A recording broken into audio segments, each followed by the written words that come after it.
მერწყულებისთვის ჯდება მეხუთე სახლში ურანის ტრანზიტი. მეხუთე სახლი ეს არის ჰობი, შვილები, ეს არის სიყვარულის სახლი, გართობის სახლი და ეს არის შინაგანი თავისუფლების სახლი, როდესაც მე გამოვხატავ ჩემ შინაგან შემოქმედებით ბუნებას გარემოში.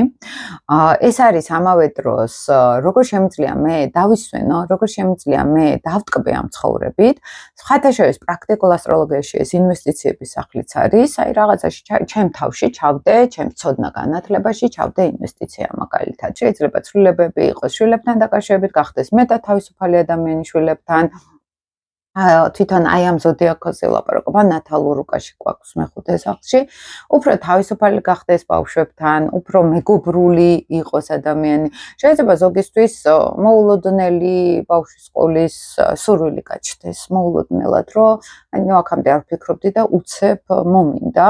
ზოგისთვის შეიძლება სასიყვარულო სფეროში მტროუშალ სიყვარულს მართავს მეხუთე სახლის შეყვარებულობას, უფრო რომანტიულ ურთიერთობებს, შეიძლება მოულოდნელად გამოჩნდეს ურთიერთობა მოულოდნელად გაქრეს, არასტაბილურობა შემოვიდეს ზოგისთვის, ზოგი მერწყულისთვის, არასტაბილური ურთიერთობები, ზოგისთვის მოულოდნელი გამოჩენა რაღაცა სასიყვარულო ურთიერთობის. იქაც უყურებთ ხოლმე, ხო, ახლა თუ მეორე სახლს მართავს ურანი და მეხუთე სახლში ჯდება, აქ შეგვიძლია ვიფიქროთ, რომ ინვესტიციები და ფინანსები იქნება უფრო ვიდრე სასიყვარულო სფერო. თუ მეათე სახლს მართავს და მეხუთე სახლში ჯდება ეს პროფესიული ასტროლოგიით გეუბნებით, ვინც ერკვევით უფრო სიღრმისეულად, ეს შეეხება უშუალოდ კარიერულ აღიარებას ან დაწინაურებებს. ამიტომ ვამბობთ, ეს არის ძალიან ზოგადი, მაგრამ მეხუთე სახლი ეს არის ჰაერი უნდა შევიტანოთ, ცვლილებები უნდა შევიტანოთ.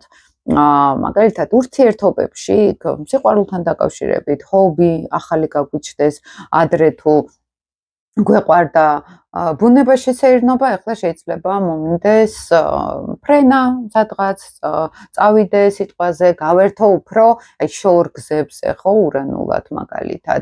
ან შეიძლება საერთოდ შევცვალო ჩემი პიროვნული განვითარება, მაგალითად და დავიწყოთ რაღაც აქტიურად ძიება არასტანდარტული გზების, არასტანდარტული თვითგანვითარება. შეიძლება უფრო ასტროლოგიით დავინტერესდე, შეიძლება უფრო ეზოთერული სფეროთი ან ფსიქოლოგიით დავინტერესდე, თქო ეს გამოვიყენოთ ჩვენი პიროვნული განვითარებისთვის, ხო? აი ეს ახალი ჰობი, ახალი ინტერესები, ეს ყოველთვის ჩვენთან მეხუთე სახლი არის.